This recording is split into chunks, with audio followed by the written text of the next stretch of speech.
Spoon carving has been around forever.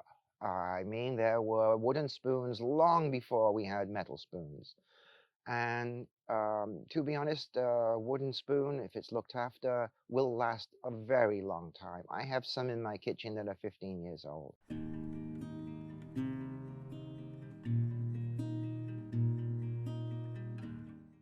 Hello, my name's Kenneth Bownes, and I'm a spoon maker. I have been spoon carving for about 6 or 7 years, and I do it because it's a process, a craft that I can do in a small space. I took an interest, first of all, as I made some simple utensils for my wife to use in the kitchen.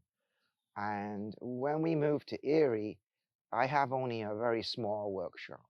So I found a craft or a pastime, a hobby that I can do in a small space.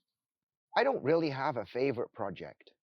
I do make lots of different designs of spoons, from large spoons like this, which I call cooking or kitchen spoons, to smaller spoons like this one, which I call eating spoons, and everything in between, depending on the wood.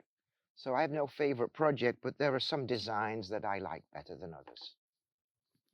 Previously, I had carved spoons, spatulas, and I also make shoehorns for people who don't want to bend down too low to put their shoes on, but don't want to ruin the backs of their shoes.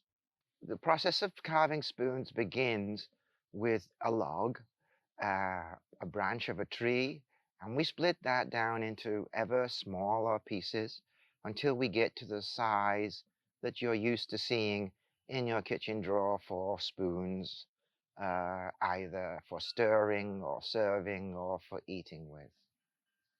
To start spoon carving, you might need an axe to split the wood, and then you might need some form of device to make the splitting easier till you get it down to what's called a blank, a small piece that you can draw the shape of a spoon on and then start cutting it out.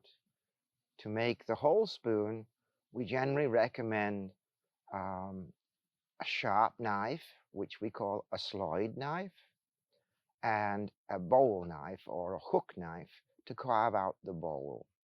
And that's more or less it. My favorite wood for carving is by far cherry.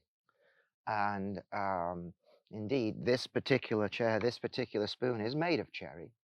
And you can see the lovely red color that it produces after you've oiled and the surface is oxidized. It turns into a beautiful deep red. I moved to Erie in 2011 for my work, and I made a few kitchen utensils in Atlanta where we moved from, but when we came here, we found that this area of the country is endowed with the most beautiful of hardwoods, and this you didn't get in Atlanta. So from maple to cherry to rowan to all kinds of beautifully uh, configured woods, Erie is a wonderful place to make what's called green wood carved utensils.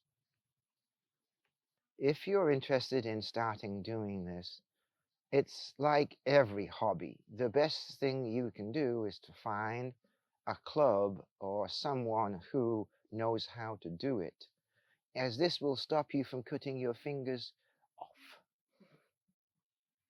Here in Erie, we have a spoon carving club.